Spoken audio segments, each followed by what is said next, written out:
ओम शांति। सबसे पहले तो मैं अपने ब्राह्मण कुल की देव आत्माओं को सभी को मेरी तरफ से ओम शांति, ओम शांति, ओम शांति। आज हमारे समक्ष राजयोगी ब्रह्मा कुमार ऋषि भाई जी उपस्थित हैं।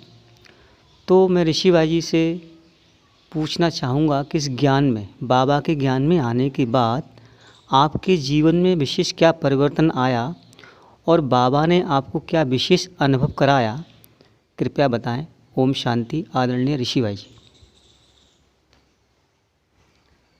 ओम शांति।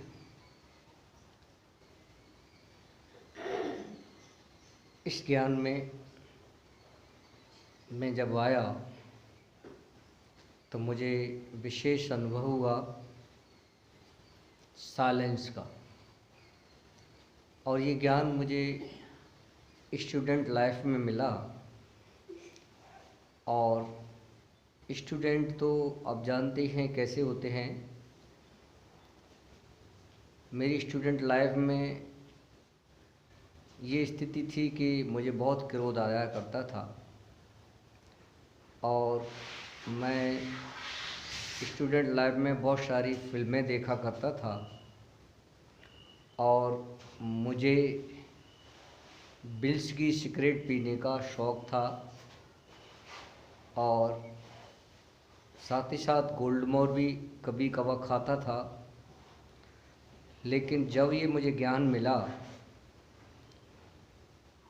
तो मेरी एक झटके से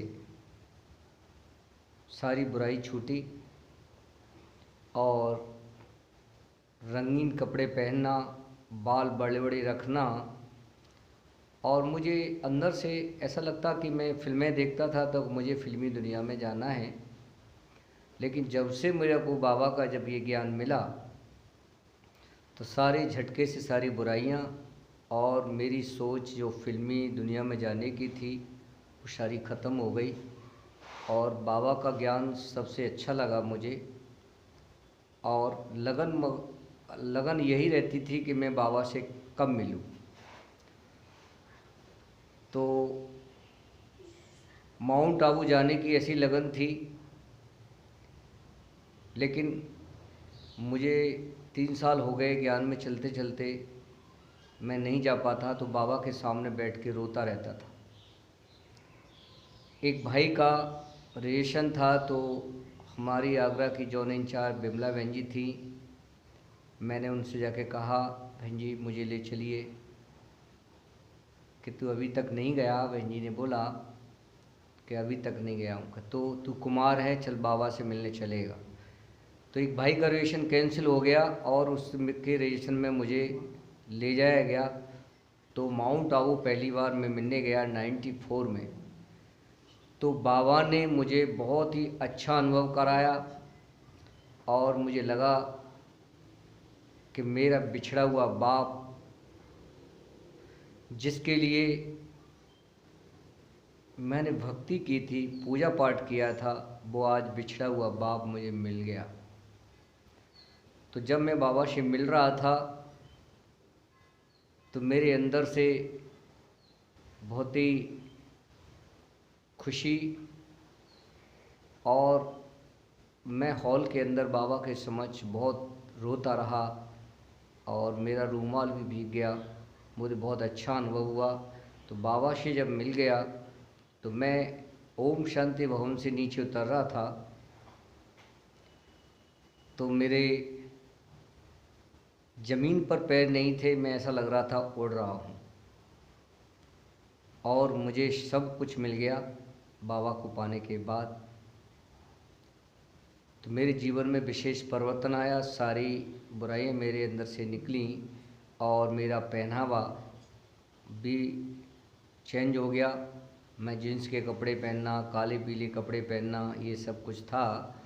तो यहाँ आकर के कुर्ता पजामा पहनना शुरू कर दिया मैंने। और मैं कुछ दिन बाद आगरा ट्रांसा कॉलोनी आश्रम पर आ गया और वहाँ मैं रहने लगा, वहीं सेवाएं करने लगा। तो मेरे को कम बोलना, धीरे बोलना, मीठा बोलना, ये मुझे बहुत अच्छा लगता था। और मुझे यहाँ बताया गया कि ब्राह्मण बच्चे अमृत वेले उठते हैं और भगवान सबसे पहले उनसे मिलते हैं। तो स्टूडेंट लाइफ में भी मैं 4 बजे 3 बजे उठता ही था, क्योंकि मैं रेस लगाने जाता था। लेकिन जब ये बताया गया यहाँ पर कि भगवान स्वयं अमृत वेले अपने बच्चों को वरदान देने आते हैं, तो मुझे पता नहीं कि मैं 12 बजे उठ जाता हूँ, 2 बजे उठ जाता हूँ, जब भी मैं बाबा को याद करने बैठ जाता कि कहीं मेरा अमृत वेला मिस न हो जाए। तो मैंने जहाँ तक है वहाँ तक मैंने अपने जीवन में देखा है, जब से ज्ञान में आया हूँ, कि मैंने अमृत वेला मिस नहीं किया। किसी कारणवश कभी हुआ होगा ऐसा, लेकिन मुझे ये याद है कि मैं सोचता हूँ मन में कि मेरा अमृत वेला मिस न हो जाए। मैं बाबा को गुड मॉर्निंग अवश्य करूँगा, लेकिन मैं अंदर ही डरता हूँ कि भगवान आएंगे, वरदान देंगे और उस टाइम मैं सोता रहूँ, तो ये मुझे अच्छा नहीं लगता। आज भी चाहे मैं कितने भी बजे सोता हूँ, लेकिन मुझे अमृत वेले उठने का बड़ा शौक़ है और अच्छा लगता है। इसी बीच में ही, ज्ञान के बीच में ही, मैं हाथरस में सेंटर पे भी रहता था। तो हमारे एक पचौरी भाई जी थे, वो भी 2 बजे उठ कर के योग किया करते थे। तो मैं, जगह इतनी नहीं थी तो क्लासरूम में सोया करता था। तो वो क्लासरूम में योग करने आते थे तो मैं उनको बैठा हुआ मिलता था। तो मुझसे कहते कि ऋषि कुमार तो बहुत देखे मैंने, लेकिन मैंने जब भी देखा तुझे योग में बैठे हुए देखा। तो मैंने कि भाई जी मुझे नींद नहीं आती है और बाबा को बहुत मुझे याद करने के मन में बहुत विचार आते हैं कि बाबा, और मन ही मन ये सोचता था कि काश ब्रह्मा बाबा के सामने मैं क्यों नहीं था। तो मुझे बहुत अच्छा लगता था, ब्रह्मा बाबा से मुझे टू मच प्यार हुआ। एक दिन बाबा ने मुझे वो साक्षात्कार कराया कि मैं एक खड्डे में खड़ा हुआ हूँ, ब्रह्मा बाबा ऊपर से बाएं फैला के मुझे कह रहे हैं आओ बच्चे, आओ बच्चे। और मैंने छलांग लगा कर के बाबा के कंधे पकड़ लिए और बाबा ने मुझे अपने हाथों पे उठा कर के, एक हाथ पे उठा कर के मुझे दृष्टि दी। और दृष्टि देते ही देते मैं उस हाथ से उड़ गया। तो देखा, मैं सुबह उठा तो मैंने अपने क्लासरूम के अपने भाई सीनियर थे, उनको मैंने बताया कि मैंने हनुमान की भक्ति की है, लेकिन कभी मुझे हनुमान दिखाई नहीं दिए। लेकिन आज ये ब्रह्मा बाबा थे, इन्होंने मुझे कीचड़ से, खड्डे में से निकाल करके और मुझे दृष्टि दी।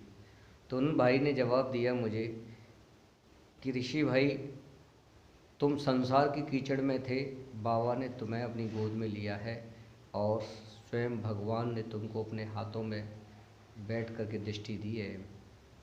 तो मुझे बहुत अच्छा लगा। तो मेरे जीवन में विशेष ये परिवर्तन आया और मैं रेगुलर स्टूडेंट, बाबा की मुरली लिखना, पढ़ना बड़ा शौक़ था मुझे। और मुझे ये भी बताया गया कि जो बच्चे बाबा की सर्विस करते हैं और बाबा का संदेश देते हैं, वो अपनी प्रजा तैयार करते हैं। जब भी कोई ऐसा विशेष मेला लगता, कोई प्रोग्राम होता, कहीं प्रदर्शनी लगती, तो मैं प्रदर्शनी बहुत समझाता था। और कोई भाई समझा भी रहा है तो मैं कहता भाई जी मैं समझाऊं। तो मैं भीड़ की भीड़ को समझाता था। तो मन में ऐसा लगता था कि जितनों को मैं समझा रहा हूँ वो सब प्रजा बनने वाली है। ऐसे ही गोवर्धन में जाया करता परिक्रमा मार्ग पर, वहाँ भी प्रदर्शनी लगती थी। तो हम वर्ष वर्ष वहाँ पर जा कर के प्रदर्शनी लगाते थे और वहाँ लाखों लोगों को संदेश दिया करते थे। तो मन में बेहद खुशी होती थी कि बाबा का ये संदेश सबको जा रहा है और सभी भाई बहनें परमात्मा का संदेश ले रहे हैं। ये बाबा के बच्चे बनेंगे, कोई राजा बनेगा, कोई प्रजा बनेगा। तो इस तरह से बाबा की सेवाएं में भी बहुत अच्छा लगा और जीवन में भी बहुत परिवर्तन आया। आज मैं बेहद खुश हूँ, बाबा ने मुझे सब कुछ दिया है। मेरे पास किसी चीज़ की कमी नहीं, मैं अंदर ही अंदर बेहद खुश रहता हूँ। ये मेरे जीवन का अनुभव है, और अनुभव तो बहुत सारे हैं मेरे जीवन में विशेष, लेकिन मैंने अभी ये थोड़ा सा अनुभव सुनाया, ये मेरा अनुभव है। ओम शांति।